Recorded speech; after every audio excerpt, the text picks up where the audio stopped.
మన భాయ్ అల్లు అర్జున్ని అరెస్ట్ చేశారు.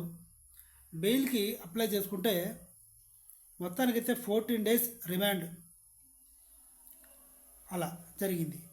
కట్ చేస్తే ఎవరైతే కేసులు పెట్టారో, ఎవరి భార్య అయితే ఆ తొక్కిసలాట్లో సంధ్యా థియేటర్లో ఆసుపత్రి పాలై చనిపోయిందో ఆడు కేసు విత్డ్రాయల్ చేసుకున్నాడు. తెర వెనుక ఏం జరిగింది అన్నదే ఈ వీడియో.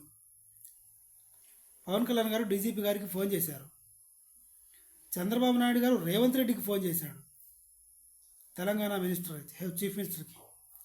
చిరంజీవి గారు అల్లు అర్జున్ ఇంటికి వెళ్ళి అల్లు అరవింద్ గారితో మాట్లాడారు. ముందు వీళ్ళిద్దరూ మాట్లాడుకున్న తర్వాత పవన్ కళ్యాణ్ గారికి చెప్పారు. పవన్ కళ్యాణ్ గారు చంద్రబాబు నాయుడు గారితో మాట్లాడారు.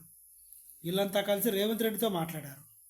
మాట్లాడిన తర్వాత ఎవరైతే భార్య చనిపోయిందో ఆ మనిషికి చిరంజీవి గారి మనుషులు, అల్లు అర్జున్ గారి మనుషులు, రేవంత్ రెడ్డి గారి మనుషులు కలిసి నచ్చజెప్పారు. 25 లక్షలు ఇస్తా అంటున్నారు కదరా భయ్, ఒకవేళ బతుకున్నా ఎన్నాళ్ళు బతుకుంటుంది, నెక్స్ట్ పుష్ప 3 వస్తుంది, అప్పుడేం చచ్చిపోయేది కదా అని చెప్పారేమో.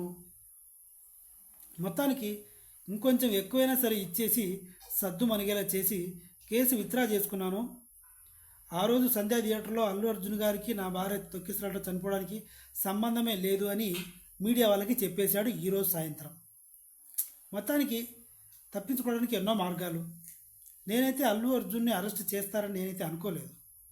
అండ్ ఫైనల్గా ఇంకోటి ఏం చెప్పదలుచుకున్నాను అంటే 2024 కదా ఇది, డిసెంబర్ ఈ నెల. డిసెంబర్ నెల సినిమా వాళ్ళకి ఎవరికి కలిసి రాలేదేమో అనిపిస్తుంది భయ్య. మీరు చూసుకుంటే మొన్నటిదాకా ఇప్పటికీ కూడా మోహన్ బాబు గారి ఇంట్లో ఇష్యూ నడుస్తుంది.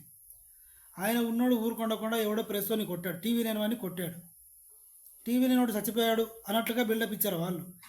మైకుతో కొట్టాడు అంతే. అది కూడా వాళ్ళ పర్సనల్ ఇష్యూ, ఇప్పుడు అది కాదు టాపిక్. అది ఒకటి జరిగింది మోహన్ బాబు గారి ఇష్యూ. ఇప్పుడు అల్లు అర్జున్ గారిది కంటిన్యూస్గా జరుగుతున్నది రిలీజ్ అయినప్పటి నుంచి. ఈ రెండు కుటుంబాల్లో అయితే అసలు ప్రశాంతత లేదు. వీడియో నచ్చితే సబ్స్క్రైబ్ చేయండి. Thank you.